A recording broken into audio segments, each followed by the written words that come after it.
Good evening, everyone. Online वालों, please let me know if I'm audible. Bhavya, please don't get angry. I apologize. The miscommunication was due to the timing mismatch. There was some lack of coordination. उसकी वजह से ऐसा हुआ. I apologize. Will not happen again. This is regarding the class timing in the morning and the evening. Okay. ऐसा हुआ. कितने लोग हैं जो मेंस लिखना एक्सपेक्ट कर रहे हैं इस साल? कितने लोगों ने प्रीलिम्स दिया है? दिया है मतलब बोथ कैटेगरीज. कैसा रहा प्रीलिम्स? हाँ, बहुत टफ था. I agree. I empathize actually. That's okay for you. Okay, now you are not empathizing. Okay. तो आपकी बातें तो मुझे लग रहा है कि I can. Okay, very good Abhishek. कितने लोगों ने प्रीलिम्स लिखा है? एक बार दोबारा हाथ खड़े करेंगे. Most of you have written prelims.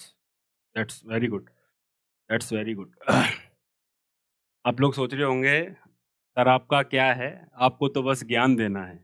हाँ, आप आवाज नहीं आ रही? सोनू भाई आवाज पहुंचाओ हमारी पीछे तक.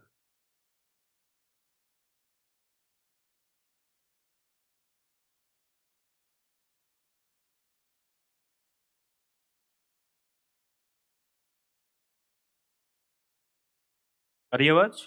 हाँ, इट इज. बस आपका क्या है, आपको तो बस ज्ञान देना है. हमसे पूछिए, हमें इम्तिहान देना है. यस, ऐसा ही सोच रहे हो ना? तो भाई एक्सप्रेस तो करो क्या है. आपका क्या है, आपको तो बस ज्ञान देना है. हमसे पूछिए, हमें इम्तिहान देना है. यूपीएससी ने अपने हिसाब से पेपर सेट किया है, अब आपको उनके मुताबिक बयान देना है.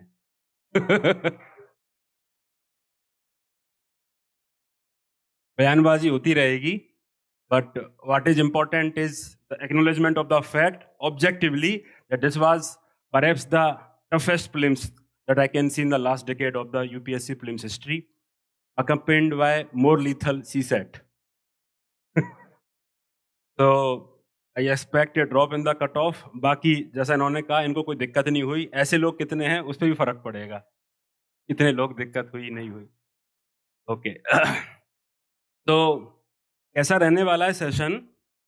I will be talking about the general mistakes that most of you commit while preparing for the ethics paper.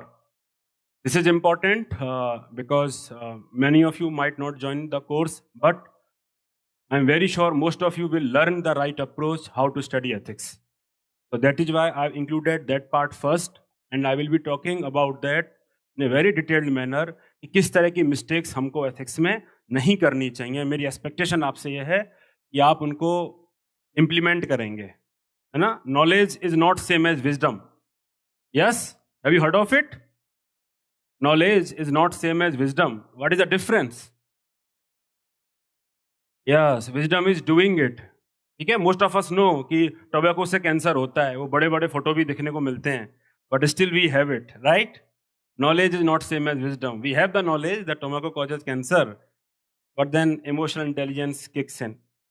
Lack of emotional intelligence kicks in. Yes. तो मेरी आपसे गुजारिश रहेगी कि आप जो सेशन से सीखें आप इसको इम्प्लीमेंट जरूर करें. ठीक है, विद मी और without me that is immaterial, but implementation आपको जरूर करना है, इस बात का आप ध्यान रखें. ठीक है. And then Deepika will join us and she will be talking about her own experience and why does she think that she got 129 marks. I think ये भी आपको जानना जरूरी है. So she will be sharing her experience, her learnings, और आप भी उनसे सीधे क्वेश्चन आंसर पूछ सकते हैं and you can also ask those questions to me as well. ठीक है, स्टार्ट किया जाए. माइक थोड़ा नजदीक करिए. Am I not audible properly? Change भी हो गई है अपने आप. Am I not audible? Online वालों, सर माइक थोड़ा नजदीक रखिए.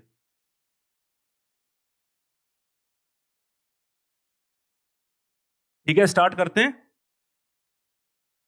तो these are the seven sins of Gandhi ji तो पढ़े ही होंगे। I will be talking about the 7 sins of aspirants, and these are the most common mistakes that I have seen in my own experience जो aspirants commit करते हैं।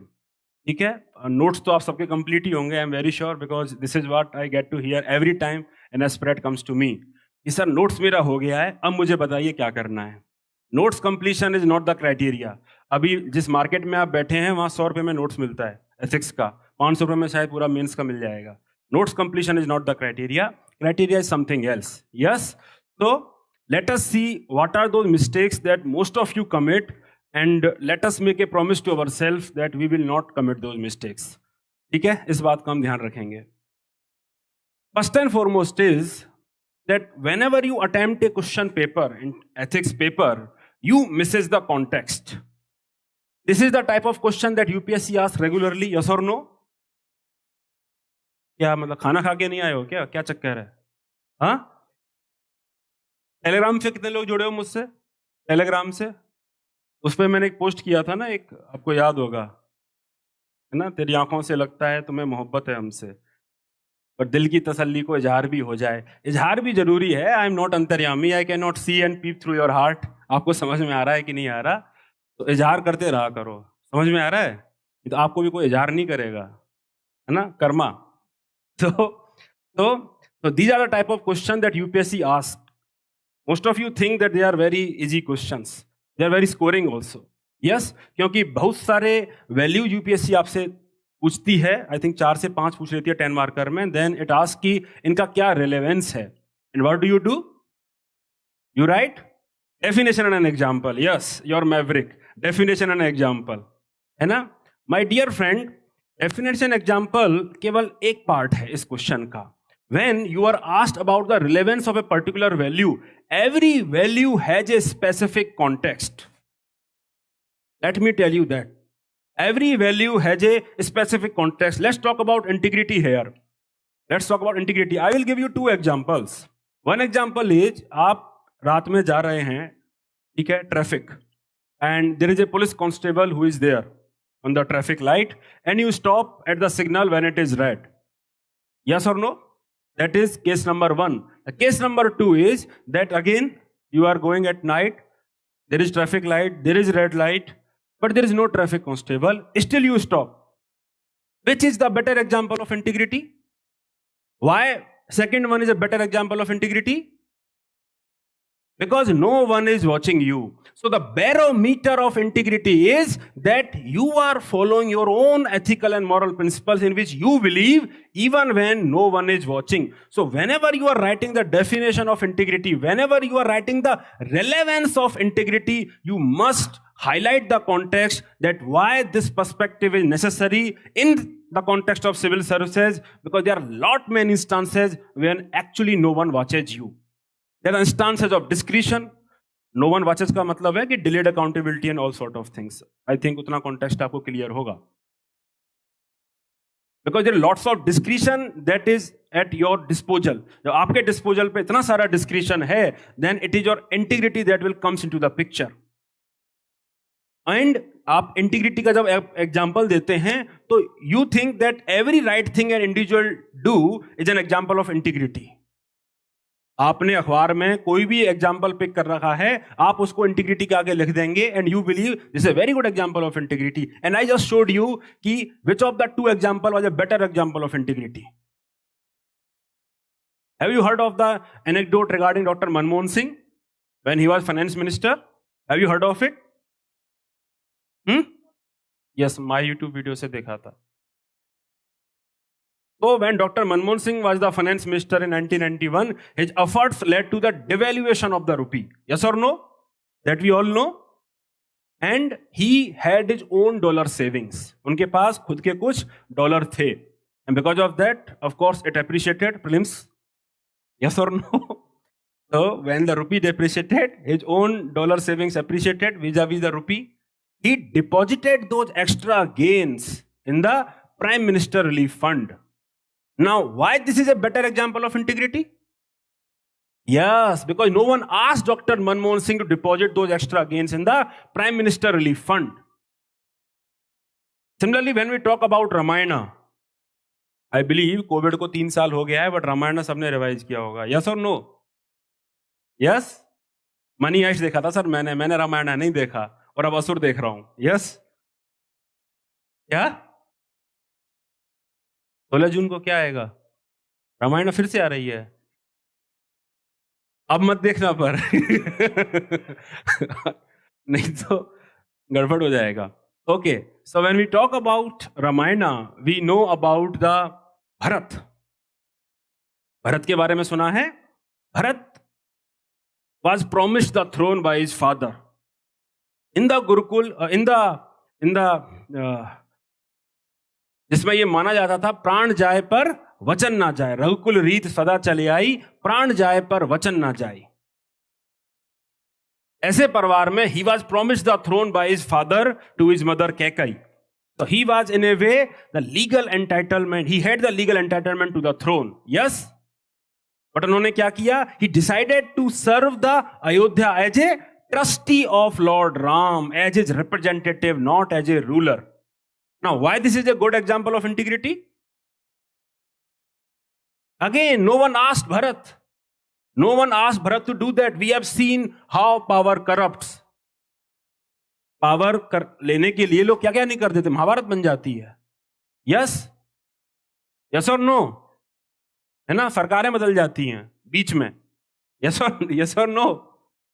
आप हंस भी सकते हो. पता है आपको पता है भगवान ने आपको ये दिया इमोशंस में, एक इमोशंस हंसने का भी होता है. यस और नो? भाई फिल्म से बाहर निकलो, 5-6 दिन हो गया. कोई कुछ नहीं कर सकता, बाहर निकलो उससे. Okay, so Bharat was entitled the throne. फिर भी उन्होंने कहा नहीं, as a trustee, as a representative मैं इसको रूल करूंगा जब तक वो वनवास काट के नहीं आते हैं. That is why it is a good example of integrity.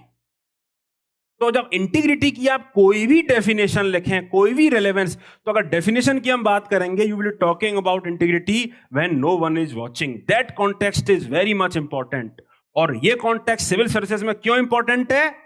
Because of oath of secrecy, because of so much confidentiality that is there in the administration. आपको सारी इंफॉर्मेशन है क्या? Is there not information asymmetry? Answer की का तो पता नहीं है हमें, यूपीएससी का है, डिसीजन मेकिंग का क्या पता रहेगा. यस और नो? इसमें तो आवाज आ गई. Empathy. Okay, so integrity, then dedication to public service. Now this is your turn. Dedication to public service. What is the special relevance of this particular value? I think last year UPSC ने पूछा है इस पे note. Dedication to public service.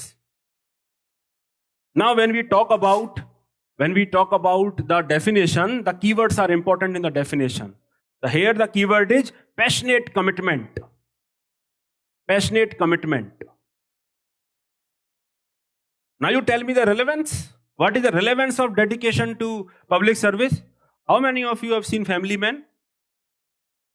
Family Man. बाकी लोग क्या कर रहे थे? ड्रीम 11 पर टीम बना रहे थे क्या? हाँ? Family Man चलता है attitude. Yes, the minimalist guy. There is a person who is driven by code. अगर आप इलेक्शन कराने की बात करें, ठीक है, तो इलेक्शन क्या हिंदुस्तान में पहले नहीं हुए क्या?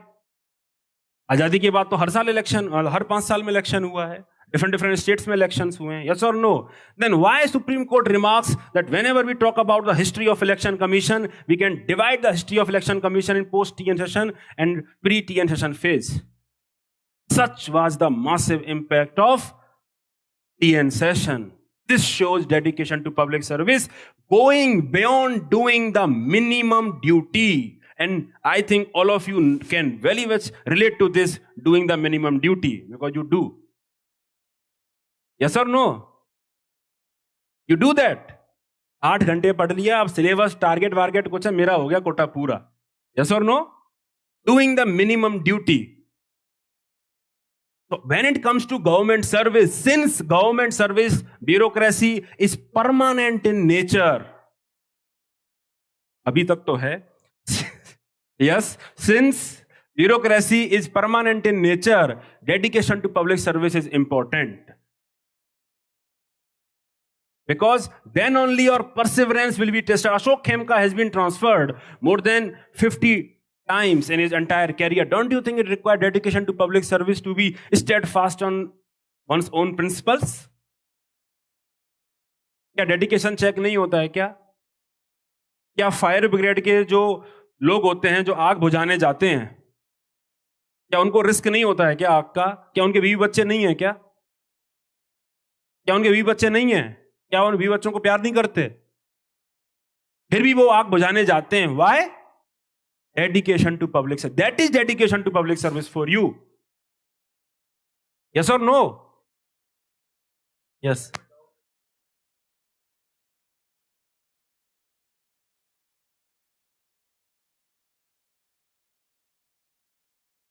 इसको हम बाद में डिस्कस करेंगे, ये पर्सनल फीलिंग्स को. अभी बाकी चीजें डिस्कस कर लेते हैं. उन पे आऊंगा मैं. इंटीग्रिटी एफिशिएंसी की थीम पे बात करेंगे बाद में. But the point here is when you talk about dedication to public service, you talk about perseverance, you talk about innovation. I think most of you have heard of Armstrong Pame. Yes और no? The miracle man, crowd funding करके सड़क बनवाई. Now imagine the bureaucrat who is sitting there और road बनवा रहे हैं. ही में वो सिंपली कह सकते थे कि भाई पैसा नहीं है, फंड नहीं है, मैं रोड कहां से बनवाऊं. यस और नो? वो कह सकते थे ऐसा. और अगर वो ऐसा करते तो कोई गलत नहीं होते, इन द सेंस कोई लीगल लायबिलिटी उन पे नहीं थी. Just because you have a right to do does not mean it is the right thing to do. कुछ सुना सुना सा लग रहा है? किसने नहीं सुना ये? Just because you have a right to do does not mean it is the right to do. It is the right thing to do. किसने नहीं सुना? बिल्कुल नहीं सुना. ईमानदारी से हाथ खड़े करो. भाई तुमने क्यों नहीं सुना है? हैं? अभी नहीं, इसके पहले. अभी तो मैंने सुना दिया. ये नहीं, ये सब नहीं चलेगा. इसके पहले हैं? फोकस नहीं किया. लास्ट ईयर का क्वेश्चन है यूपीएससी का, कभी कभी देख लिया करो. वो देखना सही रहता है. इन सेमिनार से कहीं बेहतर चीजें हैं वो देखना. अरेंज मैरिज में बिलीव करते हो? पापा मम्मी शादी करा देंगे, सीधा तभी बात करेंगे, उसके पहले कुछ नहीं देखना है. सीधा पेपर में ही सर दीदार करेंगे एथिक्स के पेपर का, उसके पहले नहीं देखूंगा मैं. वो एक्साइटमेंट तो रहनी चाहिए ना सर. हैं?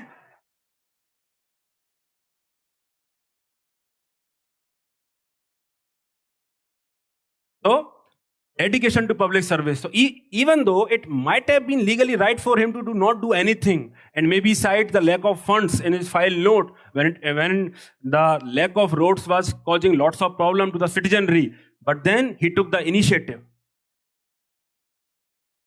That is dedication to public service. Can you imagine the specific context in which dedication to public service will be used? Can you imagine that? बताइए. Yes. Disaster, covid relief. Yes. हाँ? Blood क्या? Blood donation के लिए जो लोग आए. Yes, that is dedication public service of the common people. आ रही है आपको मेरी बात समझ में?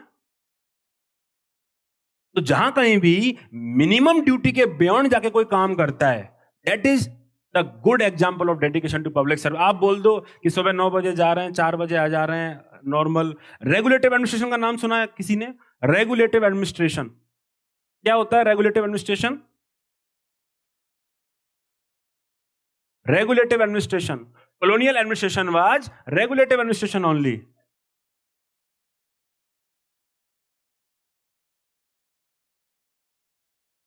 The colonial administration had only two things to do. One was maintaining law and order, another was collecting revenue. और कुछ नहीं करना था उनको.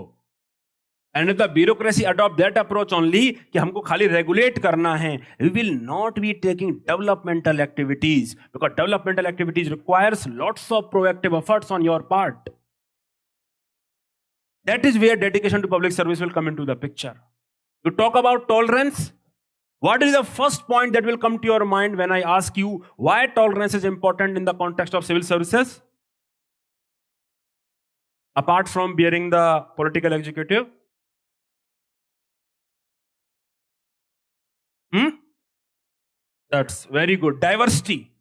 The very first point that should comes to you is diversity. Because of diversity of our country, you might be someone from UP and might be posted in Kerala. You might be heading a team of personnel in which people are coming from Jammu and Kashmir, Manipur, Sikkim, West Bengal, Rajasthan. You cannot allow your own prejudices. You cannot allow just because someone is, practicing something different. Those beliefs come into the picture when you are delivering the administration. Tolerance is important. Tolerance is important when it comes to democracy.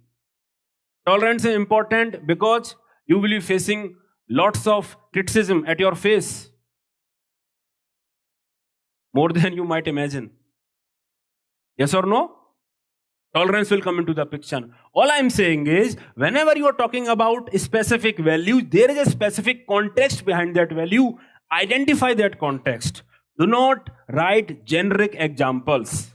Every value has to be related to a set of context. Because a context, a dedication to public service of context, अगर आपको समझ में आता, तो if you have right to do, but it may not be right thing to do, उसमें आप लगा देते हैं इसको. That is how interlinkage happens. मेरी बात समझ में आ रही है आपको?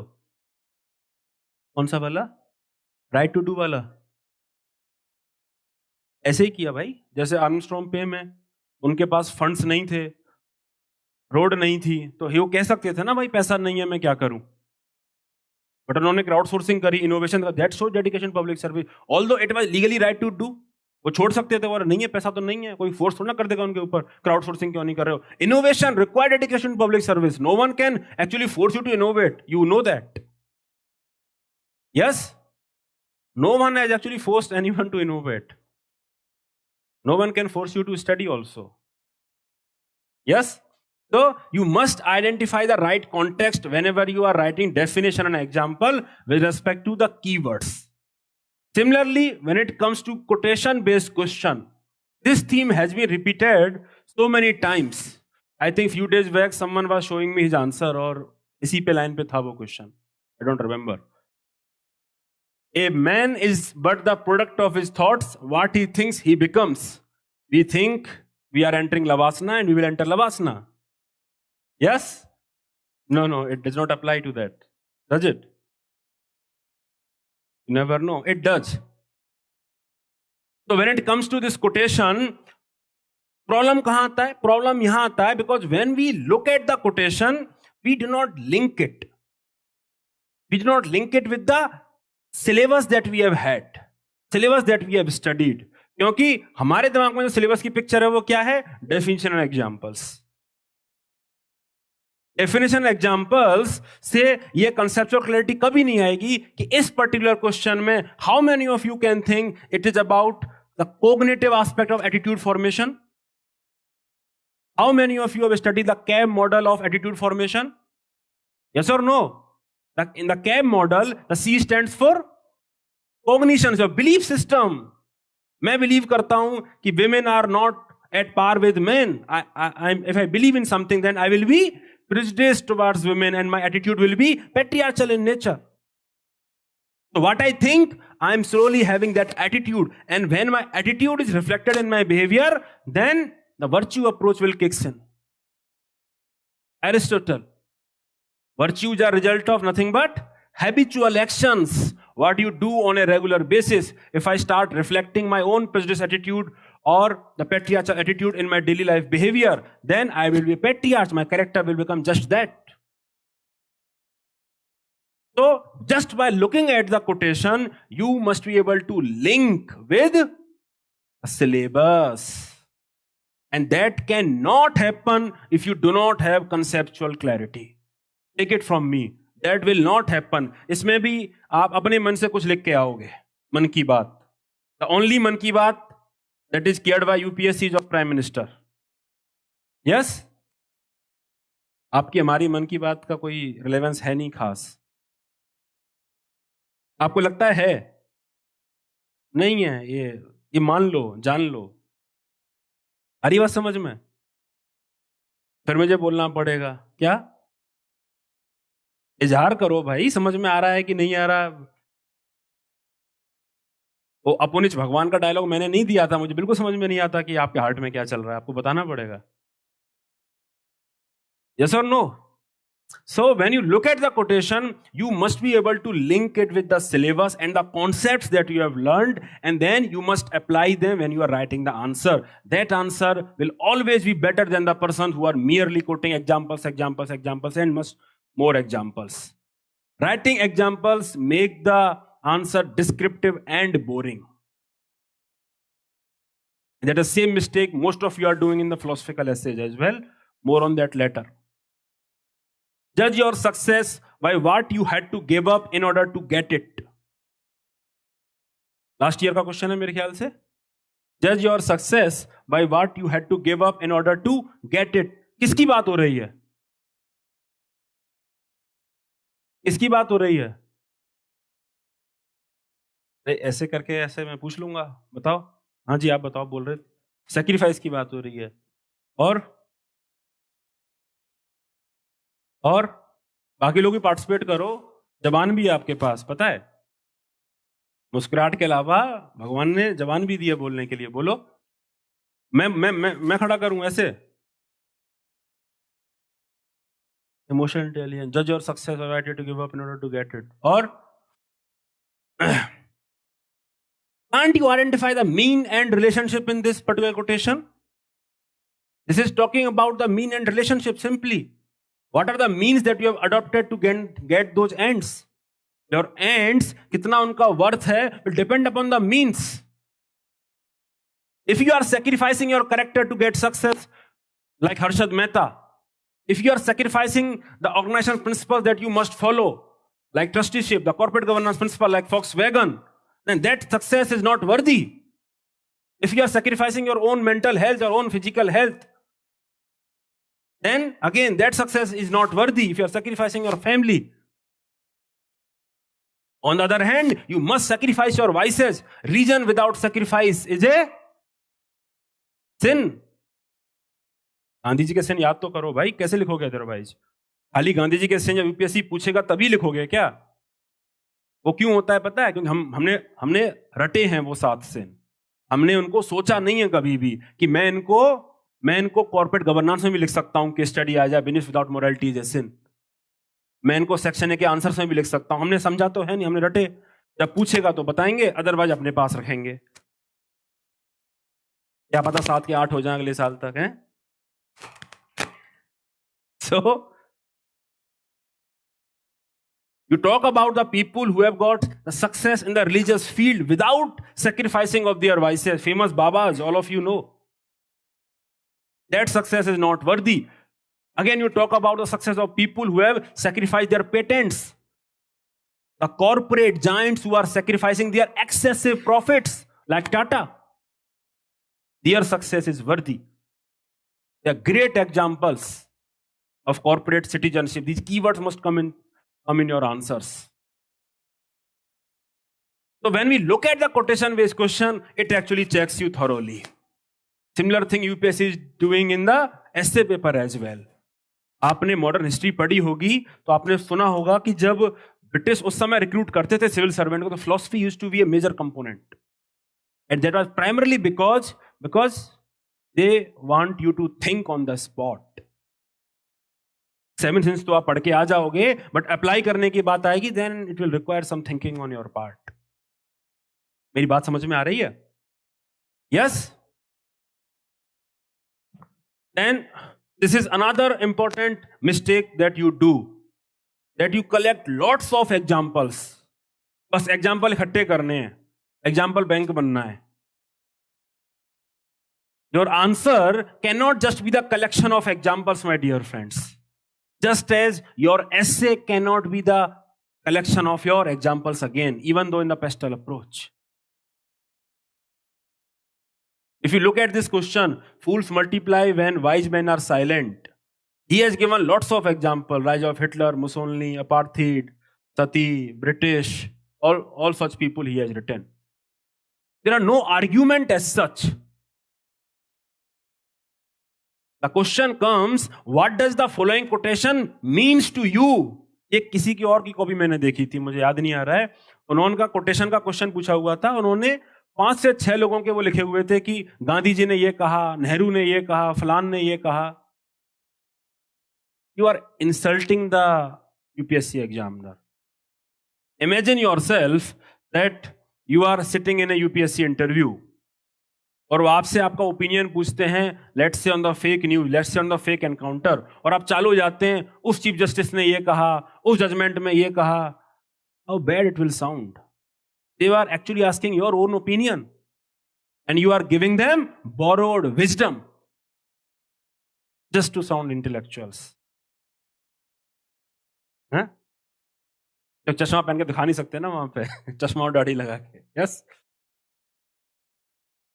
so your answer cannot be the collection, your answer cannot be the collection of examples, mere examples. It is very boring, it is very descriptive, it tells nothing to the examiner about your own ethical aptitude. Only when you talk with respect to arguments, only when you give arguments that what is your own opinion, then only perhaps you can think to get marks in the quotation based question on any question. Similarly, there is another problem. You write your values like this. Values like justice, honesty, compassion, objectivity, dedication to public service. Again, this is very wrong approach because all these values cannot be used in the same context like this. The values have different context. You are writing them as if all of them has the same meaning. This is another mistake that all of you do. So your answer cannot be the collection of examples. Just like your essay, it has to be argumentative. You must give your own perspective. You are asked essentially, what does this quotation mean? The examiner wants to know your opinion. Give your opinion.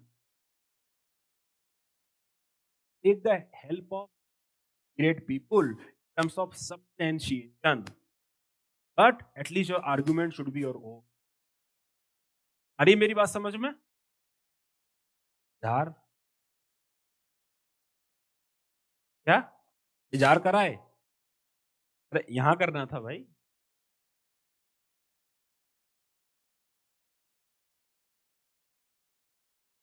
Late me know. Voice breaking, Akshay बोल रहे हैं, voice breaking.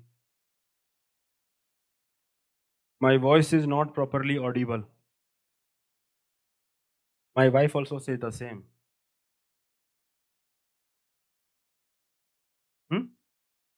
ऐसा बोल रहे हैं लोग। Sound issue है, आप देख लीजिए इसको। It's okay, it's okay now, वो बोल रहे हैं,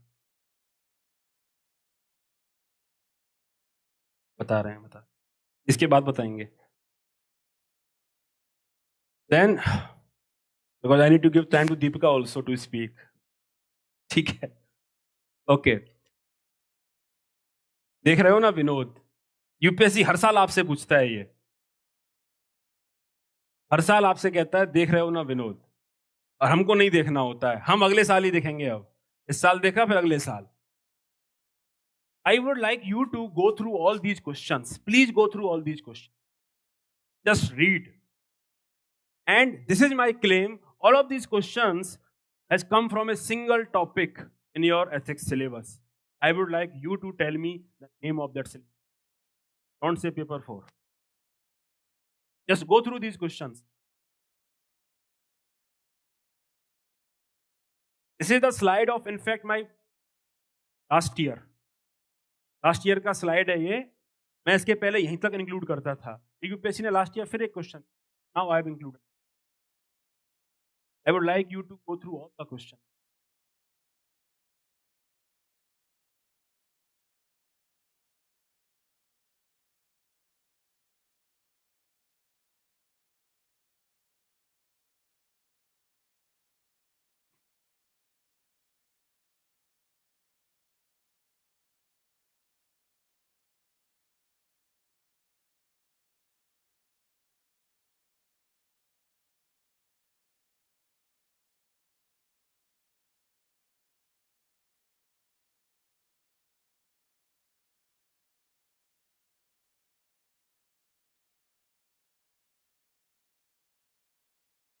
पढ़ लिया? पढ़ा कि नहीं पढ़ा? सीसेट पढ़ के आ रहे हो भाई, पढ़ ही लिया होगा। नहीं पढ़ा? कौन से पार्ट से हैं? चलो, कौन बनेगा करोड़पति? आपको क्या लगता है?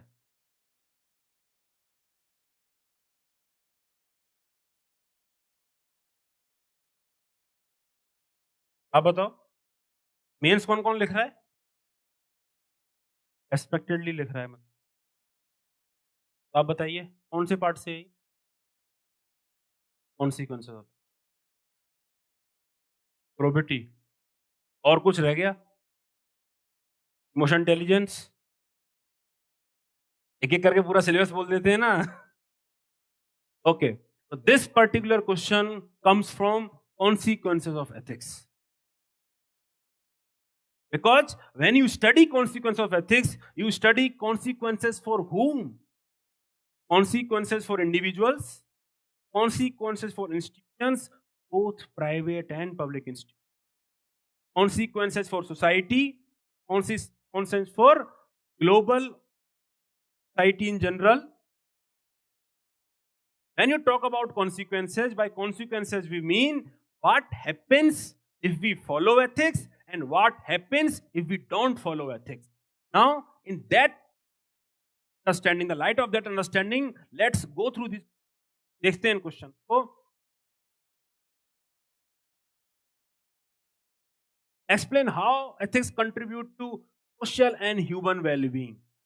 Societal consequences and individual consequences. What does ethics seek to promote in human life? Same thing.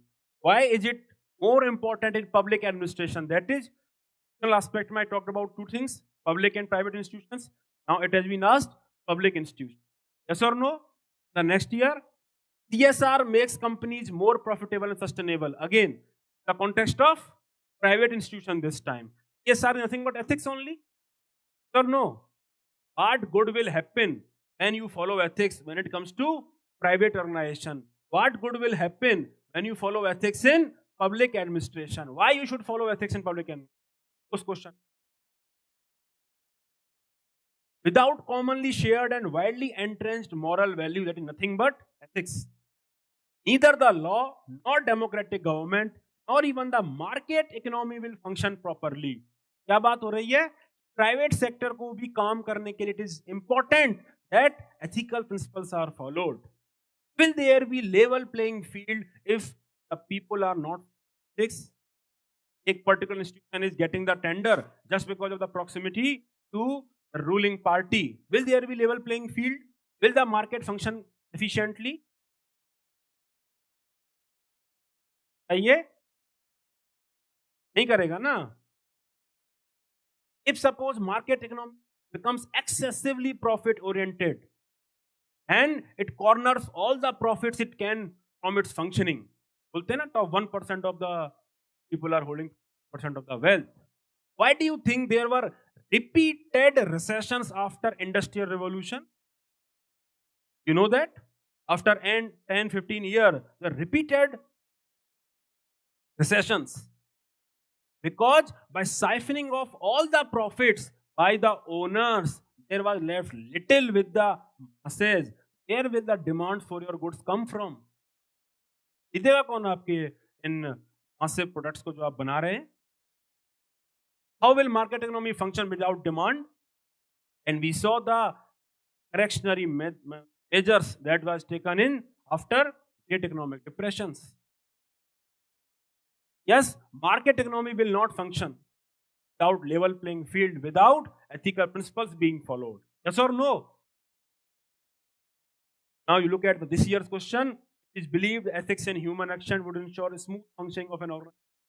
If so, what does ethics seek to promote in human life? Repeat कर दिया. So you must have this level of clarity. See, when you answer these questions, when you read consequence of ethics, get some general point. 7 to 8 points for individual, 7 to 8 for private institution, 7 to 8 for public institution, something like that. Yes or no? So that will form the base of your answer, those 7 to 8 points. वो generic points आपके पास हो जाएंगे. Now when you read corporate governance, at the principles of trusteeship, at those corporate governance principal that you have read and make your answer more complex. Similarly, when you talk about ethics in public institution, ठीक है, तो same principles will come to the picture जो common है, and the different principle जो आपने foundation value of civil services में पढ़े हैं, जो आप केस स्टडी में यूज करते हो, those principles will come here. That is how you will have 15 to 20 points to write. I am telling you, 15 to 20 points to write. You will not be able to write all of it. But you must have this much clarity. Okay, in this question, this much part I can take from here, and this much part I can take in applied format. This much clarity you. Otherwise जो मन में आएगा, मन की बात करोगे, मन की बात में मजा आज आ नहीं रहा है. अरे मेरी बात समझ में देख रहे हो विनोद? देख रहे हो कि नहीं? मुझे लग रहा है ना फिल्म्स ने आपको डस लिया, कतई डस लिया. मुस्कान आई नहीं रही. क्या हो गया भाई?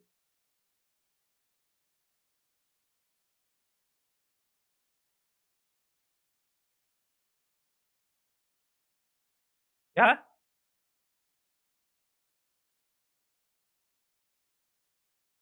आम पर कर दो दिन, अच्छा लगता है का तैयारी कर रखी. Now you look at this question. ज्यादा like use of different years. किसी को प्यार है गुस्से से. Hatred is destructive of a person's wisdom and conscience. That can anger is harmful negative emotion. आप पढ़िए और मुझे बताइए क्या सारे क्वेश्चन एक कुछ इनके अराउंड रिवॉल्व करते हैं?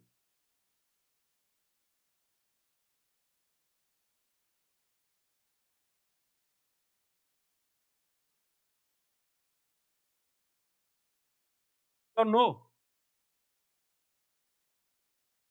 दैट इज द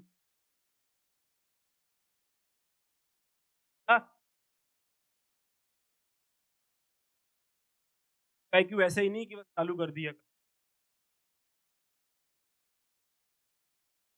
आपको समझनी पड़ेंगी.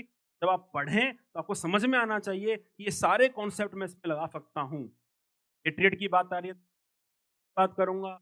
डर की बात, इमोशनल इंटेलिजेंस की बात करूंगा. ऑल सच प्रिंसिपल्स जो आपने पढ़े हैं, आप हो गए यहाँ पे, then only you will get. आ रही बात समझ में? Not just dumb examples. Or no?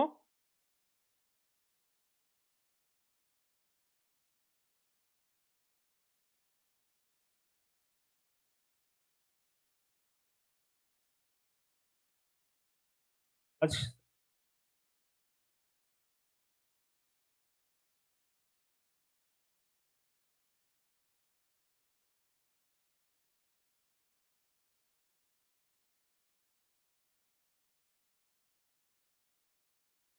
बाकी लोगों को भी issue,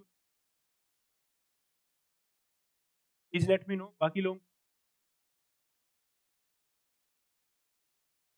now another important aspect is when you prepare ethics at your own or elsewhere, आपको ये समझना चाहिए there are certain themes that are there to be asked by UPSC.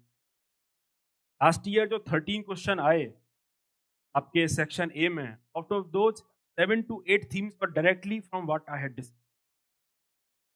मैं ये नहीं कह रहा केवल मेरे से, जो भी ढंग से पढ़ा होगा उसके से उठ के आए हो. Because these themes are very obvious. चाहे वो लॉ और एथिक्स का इंटरफेस हो, यूपीएससी हर साल क्वेश्चन पूछता है लॉ और एथिक्स. चाहे वो इस तरह के स्टैंडर्ड डिबेट हों, मीन और एक्शन की बात करें, या वैल्यू चेंज हो रही है नहीं हो रही है उनकी बात करें, चाहे वो जस्ट वार थ्योरी हो जो लास्ट ईयर यूपीएससी ने पूछी दिया. There are certain standard debates and themes that you must cover thoroughly. क्योंकि 7 मिनट में बहुत बेहतर आंसर नहीं लाया जा सकता अगर आपने पहले से वो प्रिपेयर नहीं. So people ask me, sir, at times when you look at the candidate's answer, you get a feeling that he will get a top rank. आता है. What makes you, what what makes people like me think like that? See, this is not the question of writing 5 to 6 questions well. Definitely not. अगर आप थोड़े भी serious aspirant हो ना, तो 20 question में से 5 से 6 क्वेश्चन लड़ ही जाएँगे जो आपके बहुत अच्छे से याद, लड़ ही जाएँगे, इसमें कोई डाउट नहीं है मुझे। अच्छा तो कर ही लोगे यार, कोई सीरियस नहीं। The battle lies in writing 12 to 14 answers well. वो कर लिया तो डेफिनेटली मार्क्स आए। I am talking about preparing those themes. केवल रैंडमली आपको 5 से 6 याद हो उससे काम नहीं चलेगा। आप होलिस्टिकली इन को प्रिपेयर करिए। All of these things can be protected. ये रूल्स एंड रेगुलेशंस की जो लिमिटेशंस हैं उस पे क्वेश्चन, एटीट्यूड का इसमें मिक्स करके कोई से वहां पे पहली बार पढ़ोगे तो बाप पागल हो जाओगे क्या लिखूं। But if you have conceptual clarity आप डेफिनेटली बहुत अच्छा आंसर लिखेंगे। आई am very sure about. Ethics, you know the difference between what is the right to do and what is right to do. This question is about the dilemmas when it comes respect to rights as entitlement, अधिकार। पूरा right क्या है, सही या गलत। अधिकार और सही और गलत की लड़ाई पे यूपीएससी ने कुछ। अब आपको बहुत सारे एग्जांपल्स हैं इसके, बहुत सारे आर्गुमेंट्स हैं, डिफरेंट अप्रोचेस से आप उस क्वेश्चन को अटेम्प्ट कर सकते हैं। There are various instances in the democracy, आप पॉलिटी में पढ़ते आए होंगे, which have been legally right but not ethically right. You talk about governor's position, talk about the of speaker. Or no, most of the things that have been done by them are legally right, not necessarily morally right. Or no, अभी case हुआ थोड़े दिन पहले हुआ ताकि मेरा प्यार पर फोड़ रहा। Now, no citizen was legally required कि वो हेल्प करे, but was it moral for them to just pass by? It has not happened once. It has not happened for the first time. Mohammadi gang जो वहां पहुंचती है निर्भया के case में, तब भी यही हुआ था। People were lying naked for around 20 days without any help from it. अरे आपको मेरी बात समझ, फंडामेंटल राइट्स और फंडामेंटल ड्यूटीज के बीच में जो कंट्रास्ट है उस पे भी ये question. You have right to speak, it comes with a cost. अरे मेरी बात समझ में, fundamental freedom of expression can not become hate speech, does not allow you discriminate among the people. Yes, so when you answer all these questions, you must have all these themes prepared, whether it comes whistleblowing or the ineffectiveness of the CSR. When I talk about CSR, I do not say that CSR is only about the minimum legal entitlement that has come into the Companies Act. Company act में, company act के पहले CSR नहीं था क्या? CSR उसके पहले भी था। CSR is a much broader term than what is the limitation of that CSR. क्यों प्राइवेट कंपनीज को एथिकल होना चाहिए, क्यों CSR करना चाहिए, कॉन्सिक्वेंस से भी आंसर आएगा और कॉर्पोरेट गवर्नेंस से भी आंसर आएगा। इतना क्लैरिटी से पढ़ेंगे तो आपको डिफिकल्ट नहीं लगेगा पेपर, क्योंकि इन सारी थीम्स पे आप पहले ही सोच चुके होंगे, मनन कर चुके होंगे, लिख चुके होंगे।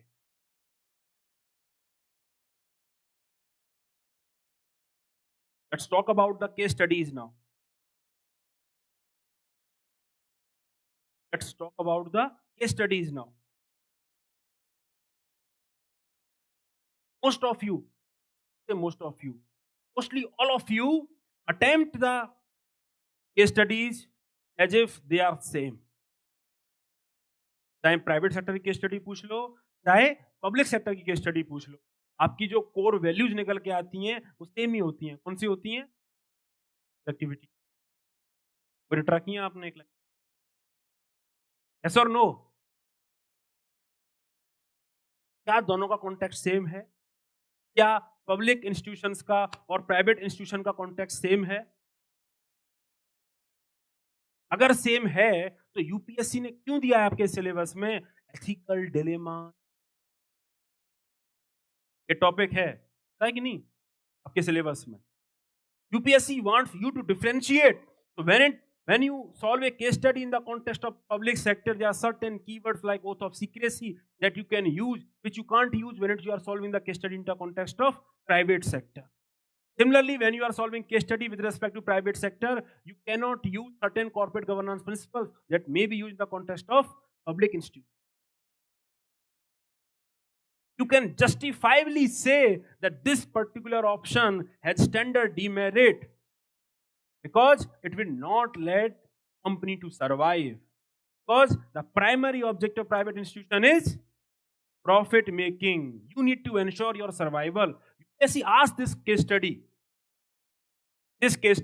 and this particular case study, the specific question was asked, if yours is a private hospital, whether your justification and decision making would remain same as that of public hospital. How generic Gyan?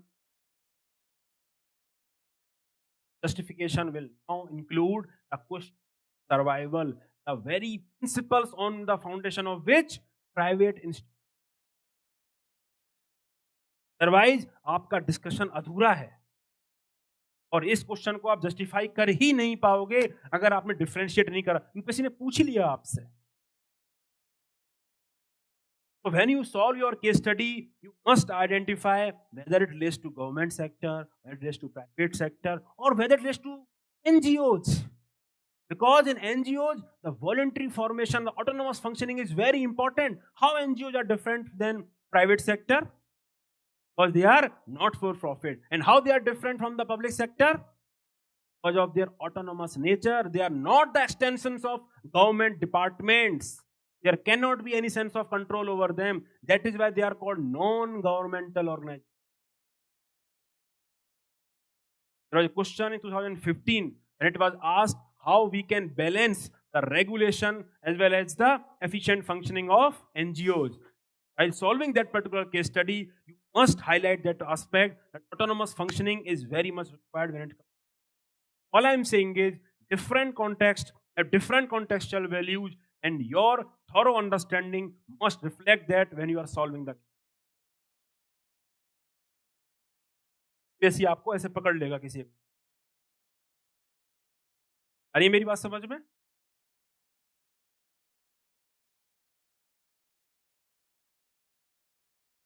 This is another problem. PSC has introduced case studies to test your ethical aptitude. The kind of decision making you does. Now let us look at this case study. I want you to read this case study because most of you देखे नहीं होगी. Just read this case study.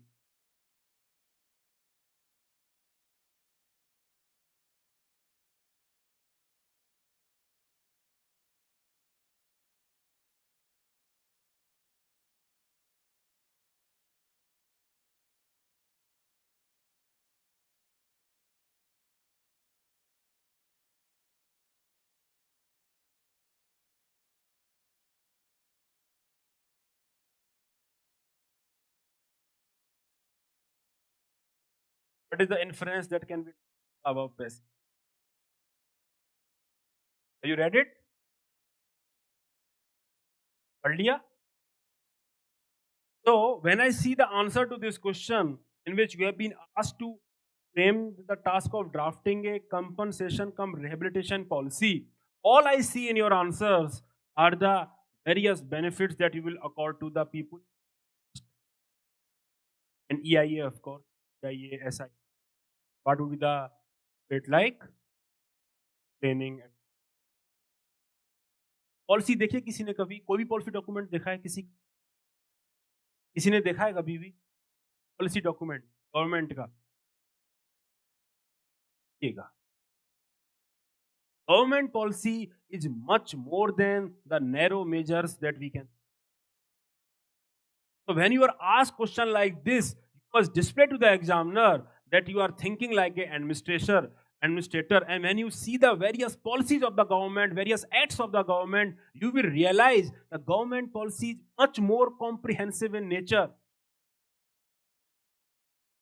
When it talks about right to food, it also talks about not just about your entitlements, but also create an institutions called state food corporation. Also creates grievance redressal mechanism. Also creates accountability mechanism like social audit. The very act go through that. So when we talk about creating such policy, drafting such policy, it will be about creating institutional framework. Talk about protection to human right act. This is not just about the human rights, but also about putting institutions in place which can actually protect the human rights. अरे ये बात समझ में? Without putting the institutions in place, आप केवल बोल वचन कर रहे हैं. Will implement them, create must give detailed mechanism how to ensure participation of people in EIA and not just write EIA. How will you ensure the very people who are affected, the project affected family, the definition of project affected family, how will you ensure their participation in the EIA? Because that is the actual challenge an administrator will actually face while dealing with such type of policy. How will you ensure? How to ensure the distribution, just distribution of rewards and cost and benefits, because that has been already detailed in this particular paragraph. कैसे करेंगे? केवल ये लिख देना कि उनको job दे देंगे, ये कर देंगे, will not just suffice.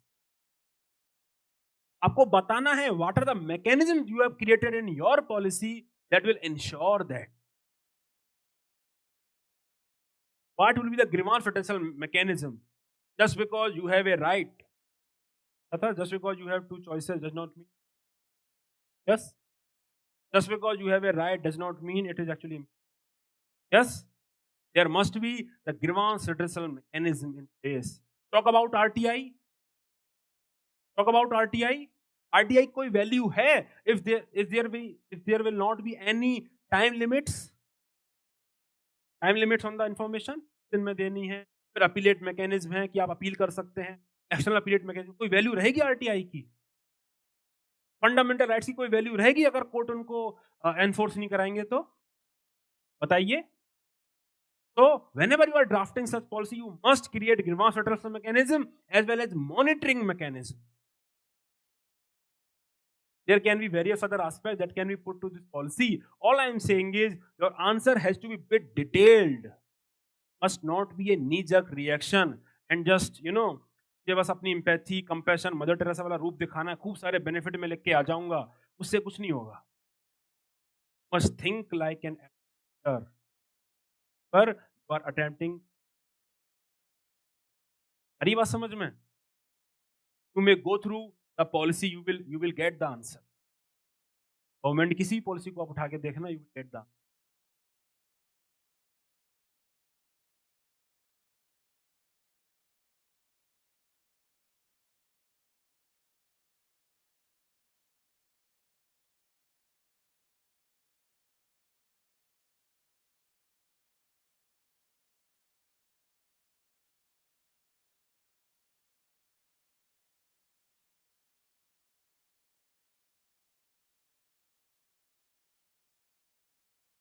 Now, when you solve case studies, there are other important mistakes that you do.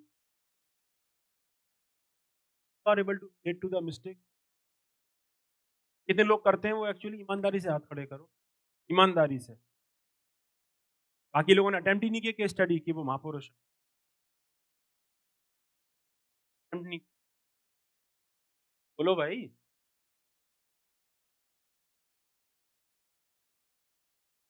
Okay, so when you solve your case studies, there are limited space and of course time. Yes. Now, when I look at the solutions that you write to the studies, I often see the excessive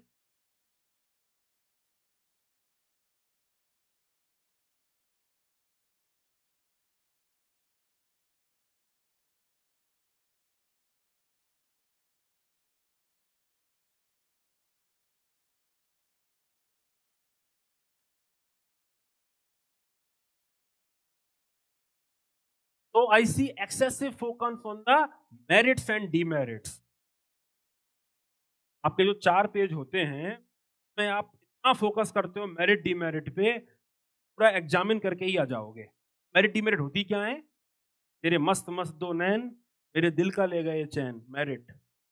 मेरे दिल का ले गए चैन, तेरे मस्त मस्त 2 नैन, demerit of other option. Yes, it becomes very mechanical to read merits and demerit. Examiner भी यही करता होगा, यही करोगे तो यही मिलेगा। Yes, so do not focus excessively on merits and demerits. 4 to 5 points are more than sufficient to write total. 1 merit, 4 demerit, 4 merit. Are you समझ में? And please also look that they are not always asked all. Just because you have practiced them does not mean that you will write them. Yes, please also look at the question. पूछा भी है कि नहीं? नहीं पूछा है तो जबरदस्ती नहीं। Merits and demerits पे focus नहीं करना है। Another important aspect is to take your position very seriously at times. You are made the superintendent of police of a like Singham. Collector बन जाते हो तो एकदम आत्मा घुस जाती है आपके अंदर। जब आपसे पूछा था आप क्या करोगे, तो आपने 2 पेज से क्या, 3 पेज पूरा एक्शन ही एक्शन, रिपोर्ट। कुछ तो पता पड़े, मोटी मोटी रिपोर्ट लिख सकते हैं। ऐसे करके एक्शन ही एक्शन पे फोकस रहता है। अब मैं ये करूंगा, फिर मैं ये करूंगा, फिर मैं मीडिया को बुला लूंगा, फिर एनजीओ को बुला लूंगा, डोनेशन करवा लूंगा, अपने भी प्राण दे दूंगा। नंबर दे दो अभी बस।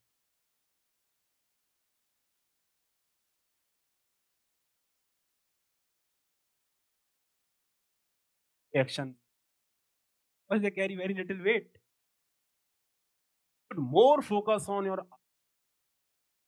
that whatever action you are taking, why you are taking. Whatever action does not matter. Because what do you think? How many of you will actually make the unethical decision? एक case study आई थी Sunil, the young dynamic SP, who have been posted mining, और वहां पे क्या था, वो action लेना उन्होंने चालू किया। मैं बोला लाला जी की हवेली पे जाओ, उन्होंने मना बोला कि आपके भी देखते हैं और no. So how many of you will actually, go soft on the rates and all? कितने लोग आपको लगता है जो पेपर में लिख के आएंगे जो सॉल्व? कितने लोग लगता है? खड़ा करो, कितने लोग लिख के आएंगे? बीवी बच्चे भी इंपॉर्टेंट हैं, शादी मेरी बड़ी मुश्किल से हुई है। मैं कैसे छोड़ दूं उनको? ये बात अलग है कि कुछ और भी किया जा सकता, कोई नहीं लिख के आएगा। None of you will actually write the unethical decision. How will the UPSC differentiate then? Comes very difficult for the UP. वो भी तो मार्क्स 95 से 140 तक देने हैं। कैसे देगी वो? 40-50 नंबर का डिफरेंस कैसे क्रिएट करेगी? हाँ, कैसे? Argument must give arguments that why you are doing what you are doing. Especially why you are accepting the demerits of the chosen option. In this case, that is threat to your family. Cannot write I will marry again, but you need to write good answers. Yes, एक case study आई थी कि you have been in the state service for last 15-20 years. Now you are posted in capital. We have made a report on some security angle, and that report senior मना कर रहे हैं publish करने, और mother cancer और daughter लोग हैं वो कॉलेज में एडमिशन हो गया। ऐसा करके यूपीएससी ने दिया, कैंसर पे रुक गया। देखो यूपीएससी आपको रुला भी सकता था वहीं पे, एम्पैथी चेक करने के लिए कागज गीला हुआ कि करके मत आ जाना ये। So in that question, I don't think anyone will back down from releasing the report. But अगर आप अपनी रिस्पॉन्सिबिलिटी एड्रेस नहीं कर रहे हो, अगर आप ये चीज एड्रेस नहीं कर रहे हो कि अगर आपका ट्रांसफर होता है तो who will take care of your mother, अगर आप ये एड्रेस नहीं कर रहे हो कि आपके बच्चों का टेक केयर कैसे होगा, you are writing incomplete answer which no one actually. ये थोड़ा ना लिख दोगे कि मदर इंडिया इंपॉर्टेंट है, मदर तो वैसे भी, ये थोड़ा ना लिख दोगे। मदर ने अपना काम कर लिया, देश सपूत को बना दिया, ऐसा थोड़ा लिख। आपको अपनी जिम्मेदारी बतानी पड़ेगी, कैसे आप उनको एड्रेस करने वाले हो। नहीं तो आप मुझे बताओ, आपको ऐसा कोई बंदा मिले और वो बोले कि सर मैं रिपोर्ट रीच कर दूंगा, घर वालों का देखते रहेंगे, आप कैसे उनको परसीव करोगे? वो मेंशन ही नहीं कर रहा घर वालों को अपने आंसर में। How will you feel? Apathy और जो फेकनेस है, will it not be so much apparent in the answer? Must address the demerits, that why those demerits are acceptable to you, and what are the actions you are going to take to mitigate them. भी बच्चों को परेशानी है, अगर security threat है तो क्या additional security लेने वाले हो, बाहर भेजने वाले हो, क्या कर, you must address that, that is part of your solution. माँ को अगर कैंसर है तो उनका इलाज कैसे होगा, यू मस्ट एड्रेस इट। अरे मेरी बात समझ में? तो you must write the reasoning कि भाई क्यों कर रहे हो जो कर रहे हो, और वो जो डीमेरिट्स हैं जो ऑब्वियसली, ये मुझे बताइए, अगर कोई डीमेरिट्स ही नहीं होती, सपोज वो रिपोर्ट रिलीज करने वाली होती और कोई डिमेरिट नहीं होती, वो माँ का एंगल नहीं होता, प्रमोशन का लोड नहीं होता लाइफ में, क्या केस स्टडी भी बनती क्या? फिर तो आप आराम से अपना काम कर ही देते ना। केस स्टडी बनती? इजहार, मैं सो जाऊंगा आपके संग संग। बहुत लोग सो,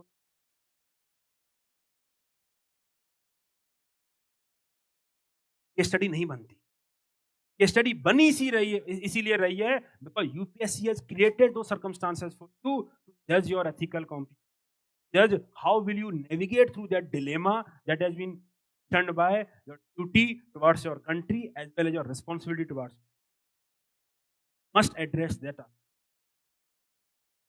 प्रमोशन नहीं मिलेगा, ट्रांसफर हो जाएगा, how you are responding to that in your case study. ये भी ऑब्वियस डिमेरिट होती है, कई बार आपके सीनियर आपसे खफा हो जाएंगे। How how do you plan to tackle that? ये बात समझ में आई?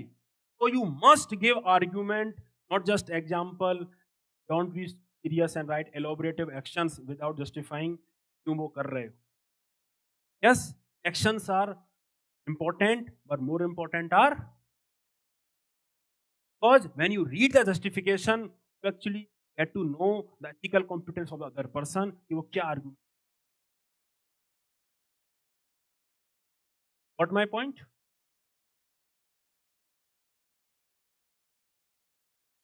हम नहीं सुधरे।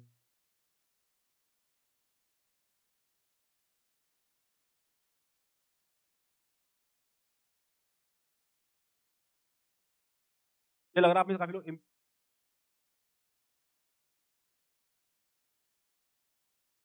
now another important mistake that you do is that there is a shallow reading of the case study। कि आप बहुत ऊपर से केस स्टडी को पढ़ते हो। बहुत ऊपर से का मतलब ये है, आप केस स्टडी की डिटेल्स हैं वो भूल जाते हो। दूसरा, at times you become so engrossed in the circumstances that have been created by UPSC that you are not able to have a systemic view of that case। क्या आई थी ना, there are various officers that do not focus on the core issue, they are more engrossed with the peripheral issue। same thing you do in your while, imagine वहां बड़े बड़े answer करके आ रहे हो और खुद जब केस स्टडी सॉल्व कर रहे हो दिखा रहे हो। imagine। तो टाइम ज़्यादा नहीं है, मैं आपके सामने इस केस स्टडी को रीड करके दिखाता हूँ, और बस आपसे ये कहूँगा कि आप भी कोशिश करना, जब केस स्टडी रीड करो तो इस तरह के फॉलो करो, ठीक है? तो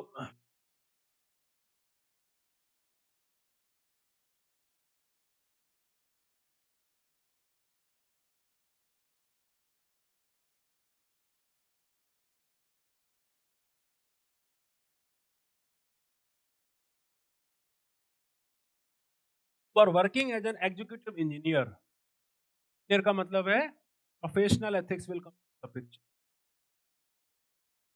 प्रोफेशनल एथिक्स, आपके अप्लाइड एथिक्स के जो डायमेंशन हैं वो will come into the picture, will not just be activity non ethics की। मीडिया की बात आएगी, मीडिया इंचार्ज, तो media ethics will come into the picture. आपको मेरी समझ में आ गई? अप्लाइड एथिक्स के जो डायमेंशंस हैं those principle will come into the picture. The construction of a municipal corporation, in this context probably civil engineer हैं, safety security and sustainability of the structure is one of the prime criteria, जैसा कि बिहार में हो देखा ना, ऐसा नहीं होना चाहिए। And are presently in charge of the construction, in charge का मतलब है, चार्ज का मतलब क्या है, आपकी ओवरऑल रिस्पॉन्सिबिलिटी है। Yes, you are in charge of the construction of flyover, या two juniors under you, under you का मतलब है you are in a hierarchical and leadership position, whatever you do don't do will reflect how good a leader you are. ठीक है, तो leadership will quality in committee who have been responsibility of day-to-day inspection of the site in those junior engineers की, and they are reporting to you while you are finally reporting to the chief engineer, meaning you are in a hierarchical relationship, आपके ऊपर भी कोई है और आपके नीचे भी कोई, तो hierarchy, organizational hierarchy is one of the important ethics that will come into the picture. While the construction is heading towards the completion, senior engineers have been regularly reporting that all construction is taking place as per design specifications, सब चंगा सी। However, in one of your surprise inspections, you have noticed some serious deviations, which in your opinion likely to affect the safety of the flyover. Your opinion means personal opinion. It is not a fact, it is only an opinion. बात का आप ध्यान रखेंगे जब आप case study solve करेंगे। कोई भी डिसीजन मेकिंग आप केवल खुद के ओपिनियन पे नहीं ले सकते, स्पेशली इन सच। ठीक है, इस चीज का rectification of these lacunas at this stage would require substantial amount of demolition, का मतलब स्टडी में एक टर्म है utilisation of public fund, that will come into the picture.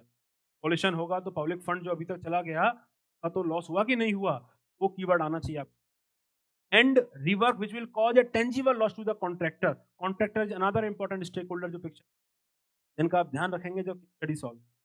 And also delay completion का कॉन्सिक्वेंस, अगर डिले होता है का complete, a lot of public pressure on the corporation to get this completed because of heavy traffic. Heavy traffic का मतलब quality of service delivery, आपके syllabus में एक टर्म है, that will come into the picture. Or no, corporation is not able to get the service delivery right. Quality of service is quite poor, and also this traffic congestion mean environmental consequence. Demerit में उसका भी आप ध्यान रखें. When you brought this matter to the notice of the chief engineer, he advised you. ये तो आपके senior हैं, उन्होंने क्या एडवाइस किया है? सीनियर का मतलब आते हैं, दो चीजें आ जाती हैं पिक्चर में, क्या है?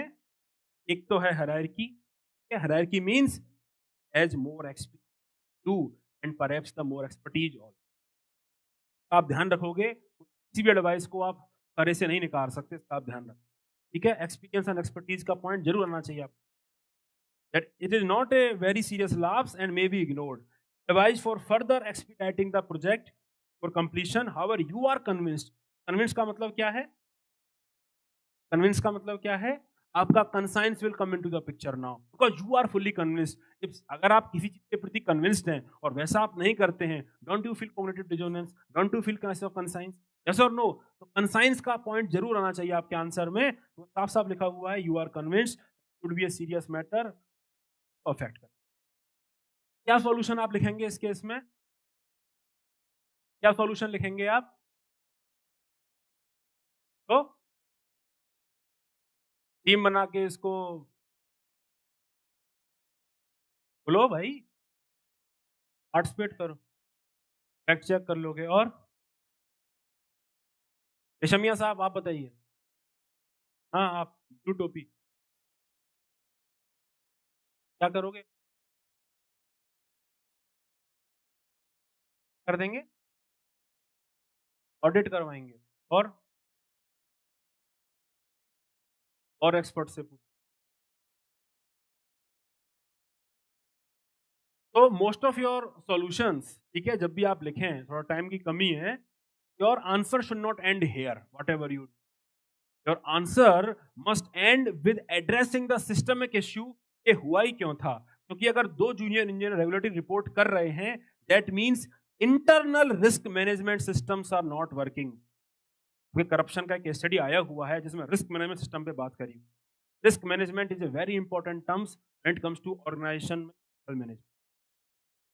तो internal risk management is not working well, क्योंकि दो मॉनिटरिंग मैकेनिज्म है that has not been effective, क्योंकि इतना लेट आपको पता चला। तो you must address this systemic issue when you solve this case study in the, ये मेरी आपसे एस्पेक्ट। केस स्टडी पढ़ो तो इस तरह के एंगल को ध्यान रखो जो केस स्टडी से निकल के आते हैं। लॉन्ग टर्म सॉल्यूशन जरूर लिखिए अपनी case that addresses a systemic issue. Don't be blinded by the facts that are presented before you and you, तब आप जो हैं कि लार्जर पिक्चर है उसको हम ना देख पाए। Don't be blinded like this. आ रही बात समझ में मेरी? यस और नो? ठीक है, तो सिस्टमिक इश्यू हमको जरूर एड्रेस करना है in case studies.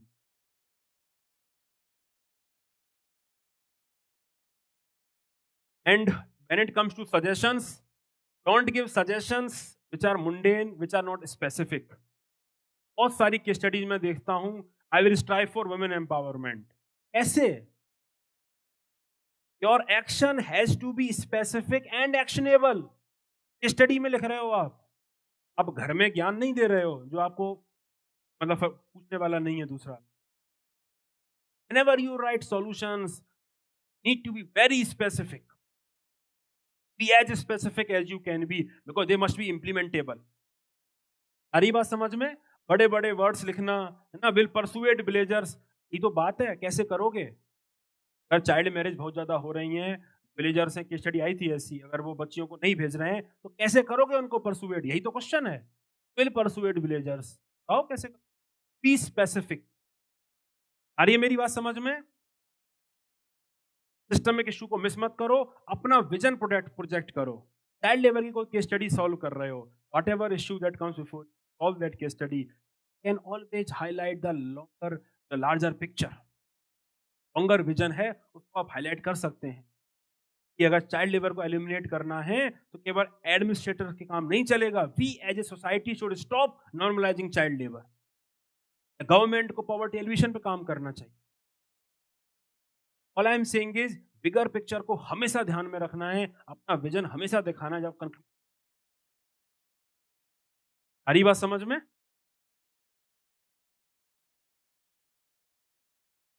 And don't have this bias of section A, section B, case study.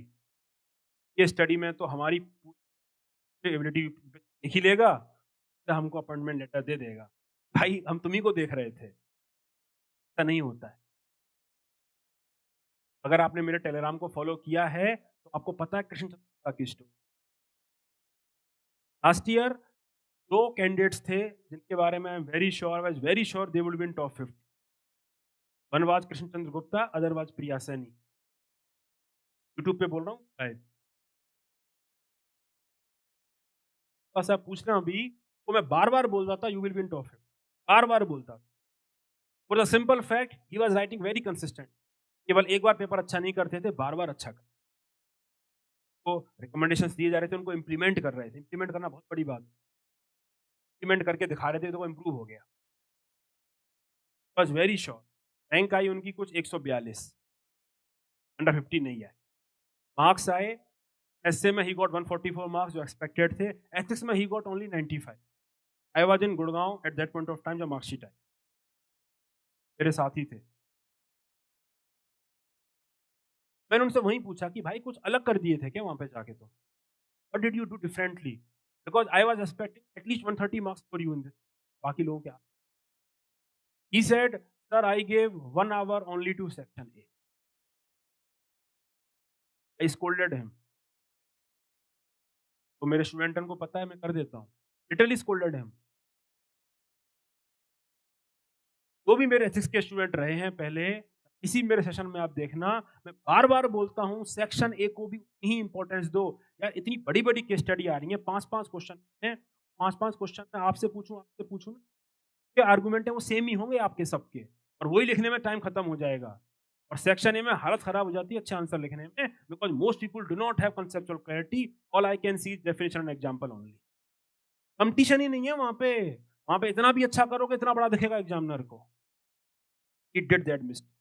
1 घंटा दिया हुआ सेक्शन, get the prize। ये काम आप मत करिएगा, आप सेक्शन ए को जरूर फोकस, एटलीस्ट बराबर टाइम आप सेक्शन ए। ठीक है, in terms of preparation also and in terms of application also. इस बार का जो एथिक्स का कोर्स है, मैंने भी 6 सेक्शन के आंसर राइटिंग सेशन इंक्लूड।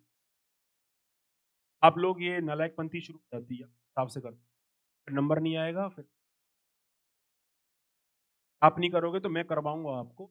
एक स्टडी सेशन है इस कोर्स में और 6 सेक्शन एक राइटिंग सेशन है जिनमें आप लिखोगे, मैं डिस्कस करूंगा। Almost all themes we will discuss. I will make sure that you write on all the important themes of section A.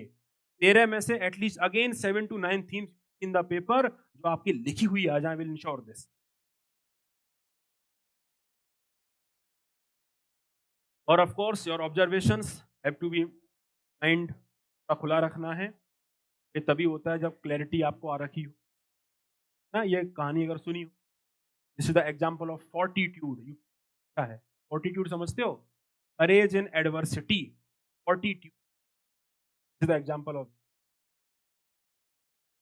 Yes, ये केस स्टडी की बात करें, lack of emotional intelligence, discrimination, patriarchy, apathy, बहुत सारे example यहाँ पे लाए जा सकते हैं। Lack of societal capital, capital. ये आपके दिमाग में जब भी आप सोसाइटी को देखो, इसकी अंडरस्टैंडिंग जरूर बिल्ड करना कि ऑब्जर्वेशन स्टेज में अपने किसके answer will be the x. ये बात समझ, इतनी क्लैरिटी आपको कम से कम होनी। बाद में दीप का ज्वाइन करेंगे, उसके पहले बस मैं ये बता दूं, जो लोग नए भी हैं they also can join the course. ठीक है, कि मैं कॉन्सेप्ट्स को थोड़ा डिफरेंटली आपको इंट्रोड्यूस करने की कोशिश करता हूँ। मैं चाहूँगा कि आप क्लीन स्लेट से ही पुराना वराना मत पढ़, आप मुझसे पर क्या पढ़ना है और पढ़ना, जो कंटेंट दूं, जो क्लास में पढ़ाऊं वही रिवाइज कर लेना, वही इंप्लीमेंट कर देना। वो भी आप नहीं कर पाओगे मेरा। ठीक है, कंटेंट ओरिएंटेड नहीं नहीं होना है इस पेपर में, कंसेप्चुअल ओरिएंटेड होना, आर्गुमेंट ओरिएंटेड होना, क्रिटिक के संग आए, डेफिनेटली बेहतर हो। ठीक है, फर्स्ट क्लास में हम थ्योरी कवर करेंगे, केस स्टडीज पे रहे, सेक्शन ए पे रहेगा, मैं कंटेंट भी आपको मिलेगा जैसा आपको दिया। सोच रहा हूँ माइक्रो डायग्राम्स का भी एक बुकलेट, डायग्राम सेक्शन पर कम शब्दों में बात, that I will give you. Other important aspect is, जो भी इंपॉर्टेंट पीवाईक्यू थीम है आई विल कवर देम और study as well in your section A. ठीक है, ये रहेगा। I think now ask Deepa to join. I am so sorry I took